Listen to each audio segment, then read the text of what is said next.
My name is Trey Reckling from the Academy of Cannabis Science, and we would like to welcome you to Saturday Sesh, our monthly meeting and live chat with industry professionals where we ask people to come in and talk about what makes them passionate about the work that they do in cannabis.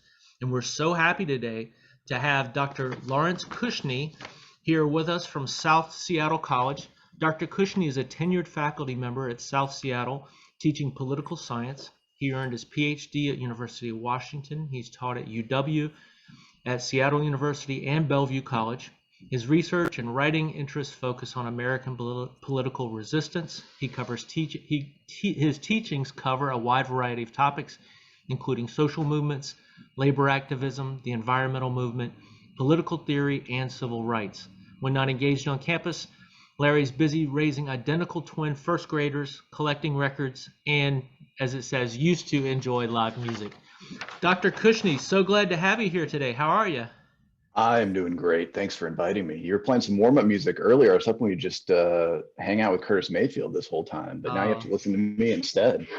Love some Curtis Mayfield. I'm trying to get you on the screen here. There you are. So welcome. Talk to us a little bit about this foray into cannabis. You represent South Seattle's first step into the industry, or at least into that topic officially. Could you tell us a little bit about that? Yeah, I was actually asked by our campus leadership, our president, President Rosie Raimondo Cherensop, to put together some curriculum to help assist students who are interested in various avenues within the cannabis industry in the state of Washington. It's a huge missing piece from our educational systems, and we're trying to figure out what a kind of solid wraparound collection of courses might look like for somebody who wants to go into various parts of the industry, whether that's in terms of growing or extraction or sales, or whatever else they might be interested in. And what we decided was we kind of needed a core class to hold it together, something that we would assume everybody would take at some point, regardless of the path that they were on. And what we settled on is this class that I'm teaching right now, currently for the first time, called Cannabis and Social Justice. And the premise of the class is charting the history of Prohibition up through modern policy, getting into the war on drugs, the resulting prison industrial complex, as well as the political movements towards normalization, legalization, decriminalization throughout both the medical and recreational industries, and also where those shortcomings have resulted as well in terms of leaving behind communities of color who were most harmed by the war on drugs, and needing to do significant work to reintegrate folks, and especially folks of color, as entrepreneurs, as growers, in all different parts of the industry. And so that's really kind of what the class focuses on over the 10-week course. And we're really grateful. We're excited for you, one, and understand, two, the class was a big hit, first time out the gate this term. Yeah, registration's been very interesting in enrollment all during COVID times, and this course was one of the first to fill for spring quarter. Nothing like the name Cannabis in a course to bring folks to it, but also students are interested in engaging in these kind of questions of politics and law surrounding marijuana in Washington State, in the United States, and also many of my students are doing self-directed research projects looking at the international implications and how other countries have set up their kind of paradigms around legislation, usage, and policies, and what the U.S. can learn from that. And I got to put in a plug too, or some praise for your president. As you mentioned, Rosie has been very progressive thinking, forward thinking in this, and the Alliance had an opportunity to meet with a group of faculty and staff from your college. And from the get-go, they're like, no, this is a good fit for us. Could you help us understand how this kind of fits not kind of, but absolutely fits within your social justice mission at the college? Absolutely. So much of what the prohibition of marijuana and then the war on drugs was built upon was the subversion of rights and removal of structural power for communities of color, and investment instead in the massive prison industrial complex. And part of the role of community colleges is to provide a path forward for folks who are typically left behind in our public education systems. And if we can do it in such a way where we have the ability to directly input folks into meaningful living wage jobs, then why wouldn't we take it? And so our focus and my focus in particular is supporting and championing students of color who are interested in pushing back against these narratives that the war on drugs really helped to build. And doing that through, empowering them with this knowledge so that if they're moving into this industry, they're not doing it with a singularity of focus, but having that deeper historical resonant understanding about how structures of power play into these realities we face today. And it's so exciting for me because as everybody got to hear in when I was talking about your background, this is not new ground for you. You've been talking and teaching and preaching, I imagine, on topics within this for many years. So help us understand when you have a new class of students, and you want to kind of help them begin to understand the context. And I know you don't have the time here to go into great detail like you do in a class, but what's some of the discussion you begin to have to lay the groundwork and help people begin to understand the context of the war on drugs and the impact? Yeah, absolutely. So my teaching and my research historically has been about political resistance movements in the United States. And much of my teaching has been about various social movements all across the board. And really focusing in my approach is about kind of American political development. In other words, how the historical realities and trends start to build and conceptualize the world we have today, so we understand it within the context of all the things that come before and understand the structural conditions and elements of the power and access or lack thereof that lead to it. So for something like a course like Cannabis and Social Justice, I taught extensively on things like the war on drugs, on government surveillance, on policing, on the prison industrial complex, but never had triangulated it around specifically something like cannabis. And it was a fun challenge. There isn't a ton of curriculum out there in the world. There are colleges and universities that are starting to build some of this curriculum, but it tends to be very specialized either on the public health side or within kind of master's programs.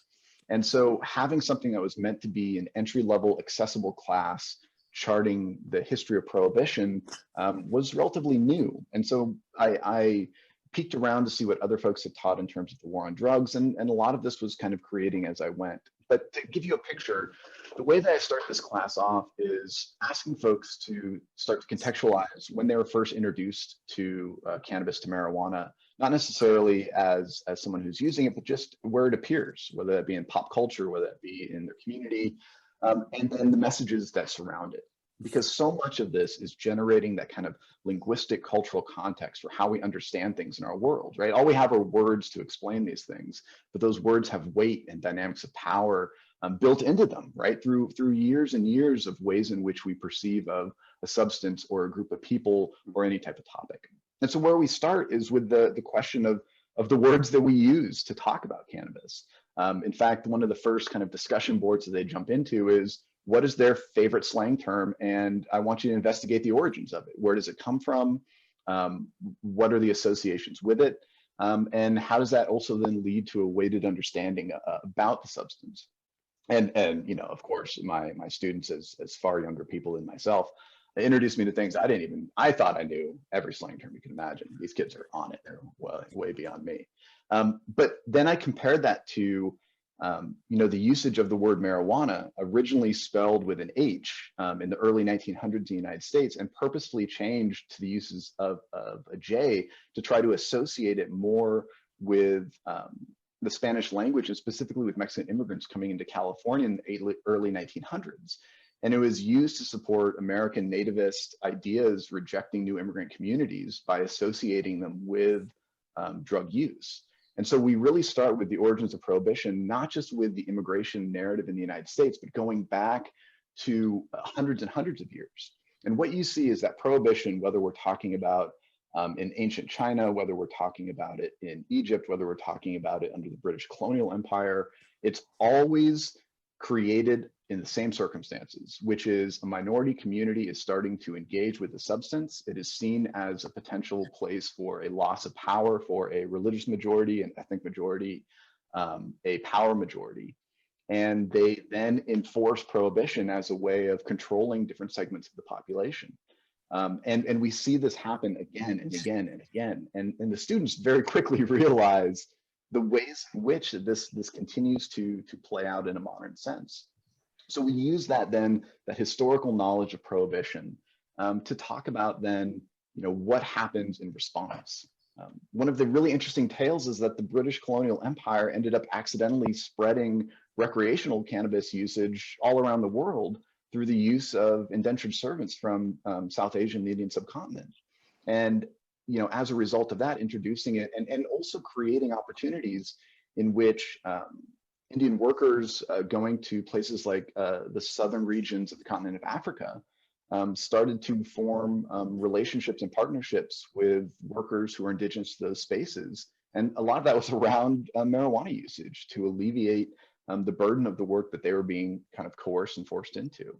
And so it's these types of stories that students are fascinated by. And that's before we even start getting into what happens in the United States.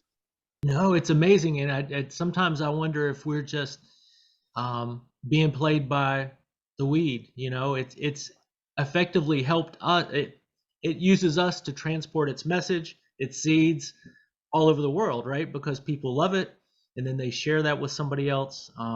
Just like you said, the culture is exported. If I don't know if anybody on the call is watching Warriors, the Bruce Lee inspired story.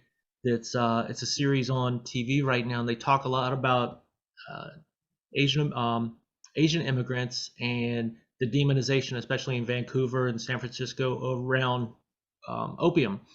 And so the same sort of thing, and it's brutal. I think we come to expect that our government can tell us what we can put in our body as a right of the government, because we've always grown up under that kind of that rule, but I think it's exciting that you're helping people understand that no, this is a pattern and it continues to resurface. So what are some of the conversations in class? Do you find people are totally surprised, or partially surprised, or they knew a little tip of the iceberg kind of thing? Or I so much of this, I think, is overwhelmingly new. I mean, we have so much that we need to be thankful for, from writers and researchers and filmmakers, to bring the war on drugs into our present moment and into those conversations.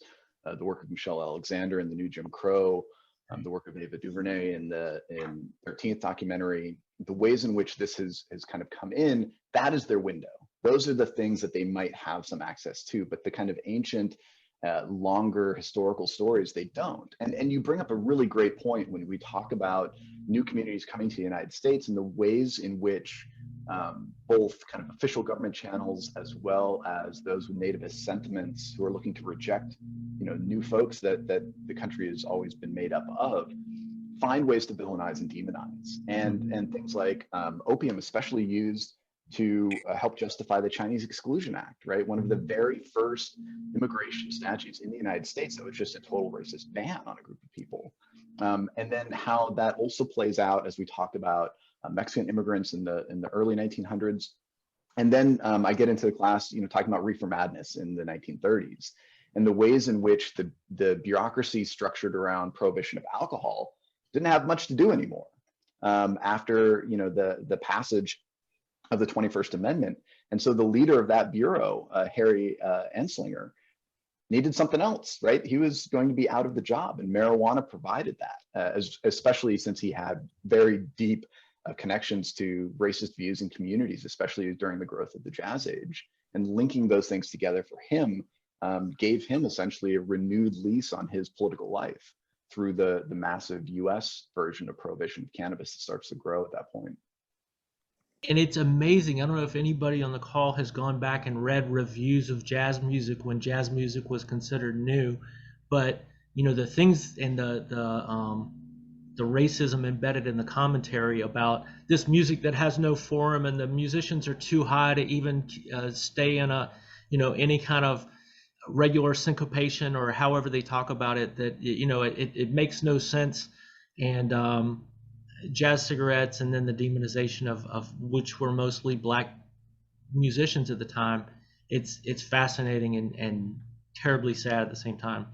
Absolutely. And so what you see is that on the West Coast, you see the prohibition sentiments around marijuana being controlled from two places. One is these kind of anti-immigrant narratives, and the other is the kind of growing pharmaceutical industry who are trying to create very strict and specific regulations so that they have a monopoly on kind of promoting of that product.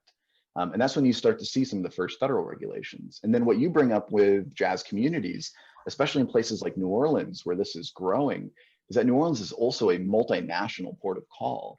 And so you have all of these ways in which folks are getting access to different parts of the world. Prohibition of alcohol is going at the same time. So marijuana provided a relatively easily accessible substance that many jazz musicians at the time were engaging with. And so all of these things kind of tying together bring us to that point in the 1930s when the federal government, essentially steps in and creates the beginnings of the policies we still have today.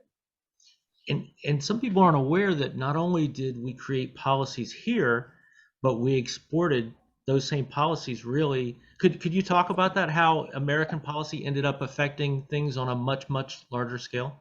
Well, we can actually tie it back in many ways. This is like, so much when you're doing this historical build of information is trying to create all this foundational context and showing the nuance. This is pretty straightforward, and it's Anslinger himself, because after his time of running, federal drug bureaus in the United States, he's appointed to the United Nations to set their international drug policies in the 1950s, and that's exactly what he does. He replicates the growing U.S. policies around prohibition. He exports them to other parts of the world, not as just a good idea, but through the threats of sanctions from the UN and the United States as a dominant factor within that institution.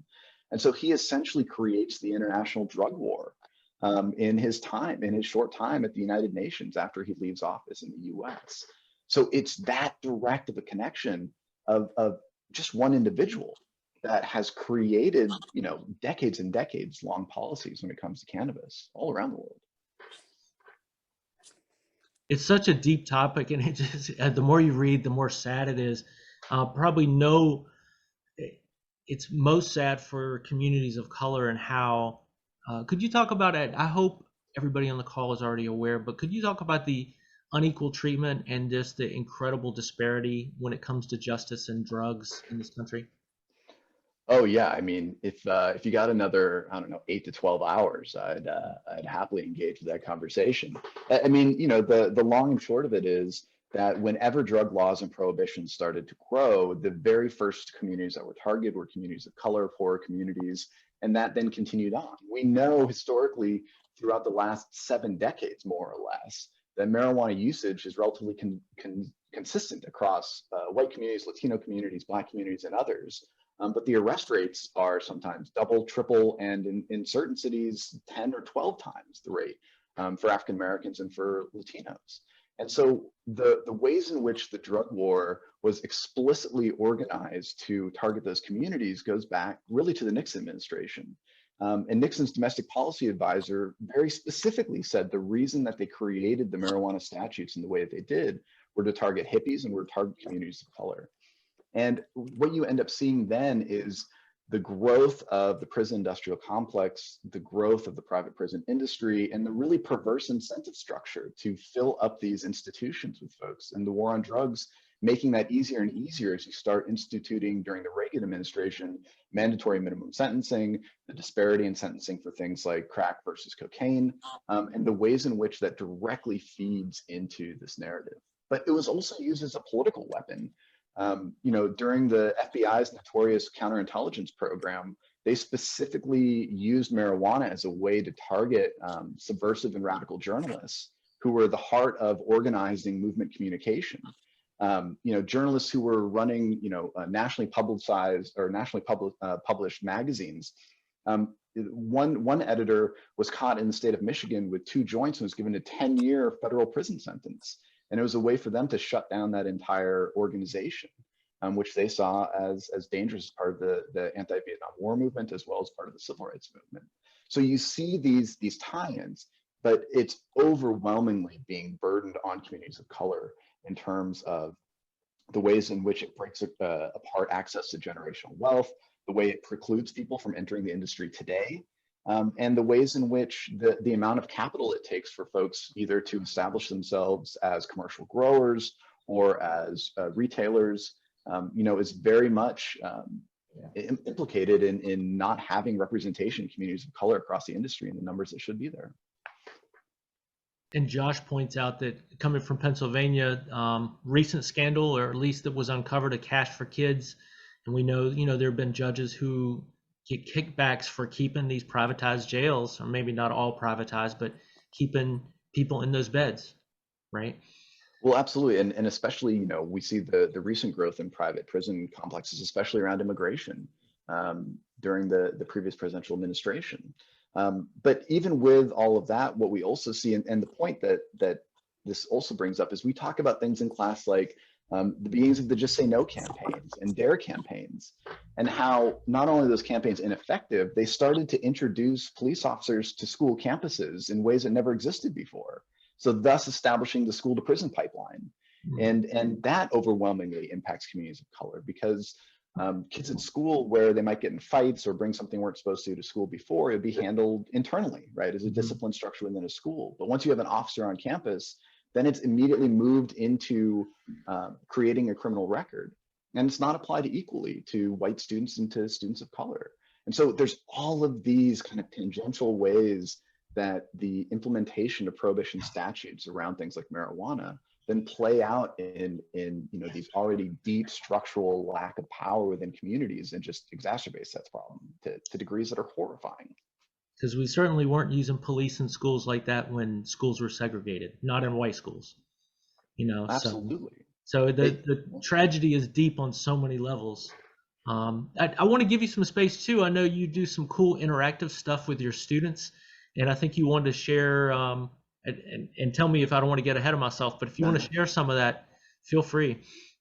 Yeah, so one of the interesting challenges of this course was, I'm creating curriculum that I want to be easily transferable to wherever these students might take their education, or to be a place where they can arrive at a terminal degree or certificate to jump into industry. And one of the challenges of that was setting this all up in remote learning, right? When I started putting this class together, COVID was not the thing I was thinking about. And so trying to translate this process, essentially I've become some form of a professional educational podcaster. And so I've been trying to find ways to make this more entertaining for my students. And so I'll share my screen here. And so one of the more popular assignments this quarter so far was that once we get deep into the quarter, once we've established conversations about many of the things that I've mentioned so far, I essentially have this week where I have an assignment for them to create their own meme based on what they've learned in class so far. And they never fail to impress me in the creativity, because to create a single image that is both entertaining, funny, and engages with the material of the class takes a pretty deep level of knowledge. And so I'll share just a few that I enjoyed here. Let's see if I can get this up. So giving them a chance to run with this format that many of them are almost, indigenous to and very comfortable with, but they just get it. Right. The ways in which we talk about first original American policy around prohibition, and Anslinger, who we've mentioned a few times before, they latch onto this. I also have them actually watch the film Reefer Madness to give them a sense of what the popular talking points were at the time, and how that was being represented to the white middle class, and how that was played up in order to villainize groups of folks. So you also see ones in which, once again, going after Anslinger. I got one more Anslinger one. So going back, one of the other consistent pictures that you find is that Anslinger, going back to the 30s, there was already medical studies being done around impacts of cannabis on individuals. And all of these studies were coming up with the same conclusion, which was the presence of danger within use of the substance was not nearly to the extent of many other substances at the time. And the federal government was unwilling to listen to this because it didn't match the narrative they were putting forward. And so this one is referring to that. Also plenty talking about the difference between demand versus supply side approaches to drug policy in the United States, and how the Reagan era just ramped up the supply reduction approaches, which essentially gave, after you count it all up, billions of dollars to local law enforcement to facilitate the war on drugs, not to mention things like civil forfeiture that come with that. And so this one, I think, is about a good clip to understand that premise attached to the Reagan administration as any that we saw in class. But they also get that this isn't just like old-timey, a historical narrative to be discussed, that this is happening right now, where you saw many of the talking points of the Biden administration moving towards some element of decriminalization or normalization, but really no action in that direction at all. So these young folks are savvy beyond what I think they get credit for many times. And sometimes something like giving them the chance to play with this form leads to great outcomes like that. Well, and it's great how you could take a complex subject and create a visual that's maybe not teach the whole story, but pique an interest so that people will explore more. So that's great. Yeah. I want to turn to the participants, our students, our folks on the call, and make sure they have an opportunity to ask you some questions as well. So if anybody has a question, we will open the floor. Raise your hand or just speak up, because I've got more. I do have one question over here. It kind of actually touches all the way back to the very beginning of our call. You mentioned something, and I was just really curious, just based on your experience. Speaking about accessibility, this whole program right now is extremely accessible. It's not degree seeking. Do you think that that's something that we'll be able to maintain the Cannabis College going forward, especially with things like federal legalization? And is there any way that it can carry more weight going forward, or is that something, just with time, it can gain just some more, I don't know how else to phrase it other than weight, just more like meaning to it? Yeah, just that, I guess that's what I'm getting at. Yeah, in terms of curriculum development around something like cannabis, and when you talk about more weight to it, I think about the ways in which a multi-billion-dollar industry is still struggling with some forms of credibility because of the fact that we have these differences between federal and state policies in such significant ways. That's something we talk about a lot, is federalism. Like, it's pretty wacky to outside observers, folks from outside the United States, to say, how can you have multiple states with multi-billion-dollar cannabis industries and a federal government who says this is a Schedule I drug? Those two things don't seem to balance out. So when it comes to something like the educational paradigms around cannabis, it can lead to kind of growing normalization and credibility that should in many ways already be there because of the scale that we're talking about in terms of use, in terms of industry, in terms of popular support. It's pretty significant when you see now that we're getting up past 80% of Americans in support of medical marijuana legalization, and well over 60% in support of general legalization. I mean, think about it. There's not a ton of things that swing that much within a period of a couple of decades in terms of federal policies. And I think, education programs like what the Academy of Cannabis Science offers, and like the budding, pardon the pun, program that we have at South Seattle College, I think go towards that normalization. I have young people who are enrolled in high school right now doing Running Start taking this class. And, I have 17-year-olds taking this class who probably 10 years ago, there's no way this would be allowed in a public education setting that's funded by the state. And we want to encourage people on the call, pay attention especially if you have kids, what's in your neighborhood libraries. We at the Alliance are looking into this question, and because we don't want to indoctrinate, but we want to follow Bob Marley's advice, teach children the truth, at least inform them. And we can still have all the conversations about safety. But as I'm looking at schools, even in King County, some of the only cannabis resources on the library in a K through 12 school are books from the 1940s, or these morality Pulp Fiction tales. Janine was a great student till she got mixed up with marijuana. So we just ask you to pay attention and have conversations with your librarian, because some of that education can start there, helping people understand the very same thing Dr. Cushnie's teaching in college, but at an age appropriate level for these audiences. So I just want to put that plug in for the kids. What other questions do you all have?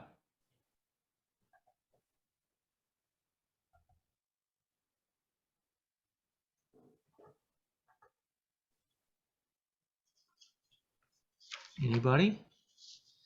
Could you talk to us a little bit about expungement and the growing conversation around that? I know, one of the quotes I hear is it's a crime that some people are making a life savings from cannabis while other people are serving a life sentence. And so we've got that problem where people currently in jail for cannabis offenses, but people who are out will, unless their records are expunged, they're going to be living with that stain on their resume and inability to get loans and everything else. Could you talk to us about that part of justice and how you talk to that around that subject to students? Absolutely. Yeah. I see that we do have a hand up, so I'll answer this quick and we'll go to that. When it comes to the legal statutes around this, one of the issues for the state-by-state approach that we're seeing is that, different states are more or less willing to deal with the long-term legal consequences. That means that we have a system that is generating a lack of equity in terms of what that actually means for those who are tied up in the war on drugs in one way or another. What we tend to see more of is there might be an expungement of records, but it also depends on what the crime was. So this is tying in with larger ban the box movements that are going across the United States. Right now, depending on what state you're in, a felony conviction can mean that you come out without an ability to live in most communities within your state because of certain distances you need to be from different places. It could mean that you have to disclose for every single job you apply to, if you want a small business loan, or if you want housing, or if you want to even live in a neighborhood near people that you knew before. That might be impossible. Whereas you might go to another state and all those things are wiped away. And you might be, in some states, you might be civically dead. You don't have the right to vote. You don't have the right to serve on juries. You don't have the right to be and engage with all of those kind of premises and responsibilities as citizens.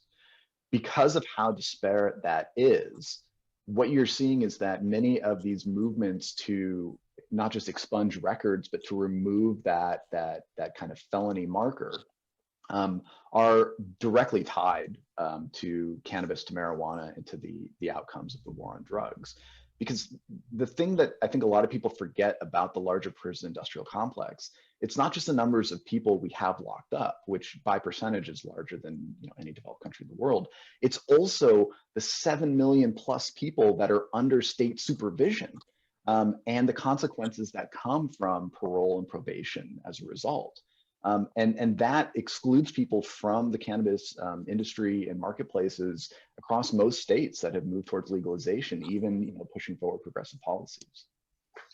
And thank you for that. I know awareness is a staged process, so you got to be aware that there's an issue, be outraged or dissatisfied with the status quo, and then to take action. So anybody who's on the call today who's just feeling frustrated, sometimes more information just can paralyze you.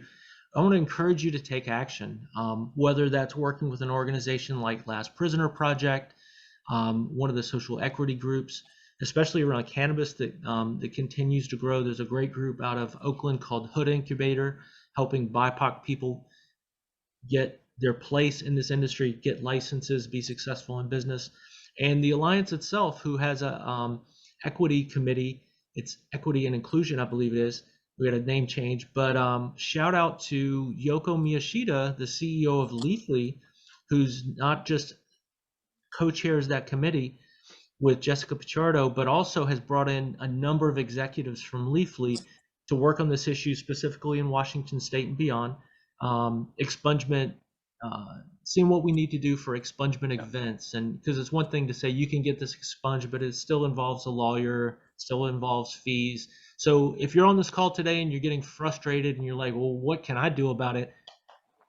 Come to the Alliance, and we will love to give you a seat at the table and find some way that you can be a positive effect. So, Goose, how you doing, man? Thanks for the question. What you got? Good. Give me just a second here. Okay. So one of the things I've got is a question for the doctor is that, while I'm bud tending, I try to take in as much information from people as possible about kind of, just peripherally about why they're there. And what's really strange is I know that we have a fair amount of conservatives, they're obvious conservative. They talk in certain ways that that are coming in, I'd say primarily a lot for the CBD products, but also for THC products in the store. Is there anybody, I mean, really working with getting conservatives involved in trying to work this with, eventually, getting away from the Schedule I drug? And if conservatives are involved in helping push this instead of fighting this, then maybe that 80% of the people that really are okay with being legal can, get that Schedule I shoved up Mitch's rear end and get him moving. You make a fascinating point about pot politics in the US, which is, if you look at the 2020 election, regardless of who the state voted for, if marijuana was on the ballot, it outperformed either presidential candidate, right? Which means that there were folks voting for differing presidential candidates, but still agreeing on changing cannabis policy towards progressive ends of decriminalization, legalization, whatever else. I think, there is a libertarian strain of thought, of course, that has always been kind of supportive of decriminalization and legalization. But when you talk about a larger kind of conservative movement, the way in which you're seeing the needle move is in conservative states where, frankly, Republican state legislatures are dominant in the US. I think something like 42 or 43 of the 50 states are controlled by Republican state legislatures. And the ones that are adopting decriminalization, especially legalization measures, are woefully underfunded because of massive tax cutting priorities over the past 2 decades. And all of a sudden, weed is a way to fill coffers, where they also feel like they can lean on the idea of a kind of liberty dynamic to justify it, while also then bringing in revenue they had cut off to schools, had cut off to public health care, had cut off to those things before. And so I think that your anecdotal conversations with folks are exactly what we're seeing at this kind of national conversation about how this is going to then transition across the aisle. What I would say is that there is echelons within the cannabis business community who see money to be made, who are going to have more resources for lobbying efforts. And the assumption in the past was lobbying efforts were for more progressively leaning candidates towards things like legalization, decriminalization. I think now the lobbying efforts are going to be moving towards a business side that's going to focus more on Republican legislators and create spaces for cross-aisle policy changes. And that Schedule I was something that the Biden campaign ran on. Ironically so. I mean, Biden's history when it comes to the war on drugs is horrifying. Especially the bills that he sponsored to accelerate mandatory minimums during the Reagan era. It's just atrocious, not to mention the imprisonment of people of color through sponsoring the Clinton omnibus crime bill. But also, Kamala Harris is also someone who has a pretty brutal track record when it comes to issues of cannabis and really enforcing draconian drug laws in California up until finally, a come to Jesus moment a few years after legalization in California. And so this is something that the entire, political world is shifting on at the same time. So I think what you're talking about is something that is just time dependent rather than particular pushes, because the pushes are there. Now it's a matter to kind of sit back and see whether or not folks can agree on what the policy is going to look like. Well, thank you. Yeah, thanks for the question.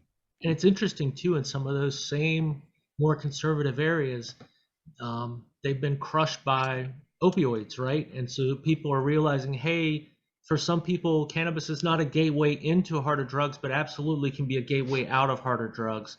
So it's the wild irony of that is that one drug problem could help people see cannabis in a different light and as a potential remedy, if not benefit, is fascinating. Well, we should be frank too about when it comes to opiates, because it's only that we start to think about drug use as a public health emergency when it starts to impact white middle class communities. Mm-hmm. And that discussion of drugs in a public health context is relatively new to the United States. This was seen before as a criminalization issue, and that's how it should be dealt with. And so that's the other part of this too, right? It's starting to normalize the ways in which we talk about drugs within our communities and starting to differentiate between substances and understanding them in these different perspectives that just wasn't present before. Yeah, we have a lot of learning to do about substance use disorder, and how to treat people who are struggling. So, Caitlin, how you doing? Hi, and actually that was a perfect segue into the question that I've got. Just knowing your background around just drug policy in general, I'm sort of curious about your thoughts on the speed with which we're seeing psychedelics, so psilocybin and other entheogens, seeing a lot of legalization and medical application, and those of us in the cannabis industry are just sort of, our heads are spinning at how quickly this is going. And I recently had somebody make the observation that, those tend to be white drugs, at least in the imagination of the world, whereas cannabis, as you've already touched on a lot, has it's not, it's been used to oppress people of color. And so I'm kind of curious on what your observations and thoughts are on that interesting dynamic as well. Yeah, thanks for that question. In fact, my course ends with these self-directed research projects for my students. And there's several who are taking on exactly this topic because of the fact of Oregon's recent legislative change around consideration of those substances, as well as the fact that a bill was introduced in Washington State this session through the House. And any bill that's introduced in Olympia, if it has kind of legs, it's going to take usually about a 2 to 3 year cycle to really make it through everything in terms of committees, towards normalization, towards garnering support, towards all those things. I would assume we would have a similar outcome in Washington State within the next 2 legislative sessions when it comes to exactly what you're talking about. The other is that it's opening up then, the prospect of medical research. And so we're starting to see a similar path that develops in the mid-90s with marijuana, with the buyers clubs in places like San Francisco and up here in Seattle as well, leading to state initiatives, ballot initiatives, really being at the forefront of this, of generating a medical industry. And think about all those effects, right? Just the psychological effect of seeing medical dispensaries helps with normalization. The sense of state regulations around it and the feds not necessarily swarming in to shut it down creates kind of different understandings around it. And I think that we're going to see the exact same thing happening very slowly, especially if the introduction is about the potential of treatment that is offered. Because we're also seeing experimentation with things like MDMA. We're seeing this done around different hallucinogens and different dosing to try to see whether or not folks could deal with things like PTSD. I would really look to that path that medical marijuana provided for normalization happening exactly the same way. I would say Washington is 2 years out. I'll just add in a little fun fact about that bill. The legislator who was the primary sponsor for the legalization bill is also the same legislator who's the primary sponsor and champion of the bill attempting to limit potency of cannabis in concentrates and raising the age of 21 to 25 for purchase in Washington State. So there's also some weird inside baseball that's happening with that bill. So we'll see what happens. That is fascinating. I didn't realize that was coming through the same office. Yeah. A little bit of cognitive dissonance there. Well, and let's hope we can reduce law enforcement's interaction with people who are using substances. We know, granted, some drugs can be dangerous, right? But when we're talking about psilocybin and cannabis specifically, sometimes the most dangerous part of them is interaction with law enforcement, especially for people of color, as you said. So, let's hope for the bigger, not just for the sense of our freedom, but for the sense of people's personal safety in their lives, that we can reduce that interaction. And, when there is a need for somebody who's having a bad hallucination, that the call is made for a mental health, the social worker expert to help talk that person down or bring them comfort, and not somebody with a gun and a badge. So there's so many layers to this. And I know you could go on for hours talking about this today. So I appreciate you being able to bring things together and help make them concise today, because I imagine that's part of your challenge today in talking with us for just a brief amount of time. I appreciate that. Nobody's ever accused me of being concise. But it's been great to have you today. We really appreciate it. If you could, again, plug the class, tell us what the name of the class is, when can people take it next, and that sort of thing. Great. Yeah, so Cannabis and Social Justice looks like, based on its initial popularity, will be offered in hopefully years to come. As of now, it will be offered likely every spring quarter. So spring quarter on the two-year college system in Washington usually starts beginning of April and goes through mid-June. But hopefully we'll have more courses on offer to create more structure around this program in the coming quarters. We have some funding coming through this summer. We have a lot of faculty who are excited about developing new courses around cannabis. And so hopefully we'll have a fully kind of wraparound program available within the next year or two. Yeah, and kudos to you all. That is, like you said, it's part of the normalization process, and it's part of the public education that we've been so misinformed for dozens of years, and so there's hope for the ones that come behind us to have a different message, and they're not growing up with Nancy Reagan, so that's a nice thing. That's great for all of us. Do you mind if I drop your contact in the chat? Not at all. Okay, you all, make sure to grab that if you'd like to follow up with Dr. Cushnie. We want to really thank you all for being here today. We only do these once a month, and I miss you when we're not doing it. It's we will edit this up a little bit, put some bumpers on it, put it on YouTube. We want to encourage you to check out our YouTube channel. We have a tremendous amount of information on there, past Saturday sessions and everything else. And we want to encourage you to come back next month, Saturday, July 3, when we're going to host Damian Fagan. Damian is a black hemp farmer. I was going to say cannabis, but hemp farmer, and from the Hudson River Valley in New York State, and they call the black soil region, where the soil is just really dense and really rich. And he comes from I think 3 or more generations of farming family. I believe his dad is from Jamaica. And so he's going to come and talk to us about the challenges of growing hemp, the political challenges, sometimes the neighbor challenges from people who aren't a fan of a person of color growing hemp, sadly. And so he's going to come in and talk about the challenges of doing the work in the soil. And so we're excited about that. Dr. Cushnie, thank you again for coming today, for being our guest.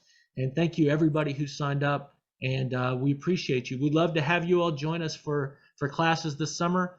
You can find those classes on academyofcannabisscience.com. And thank you. Y'all have a great Saturday.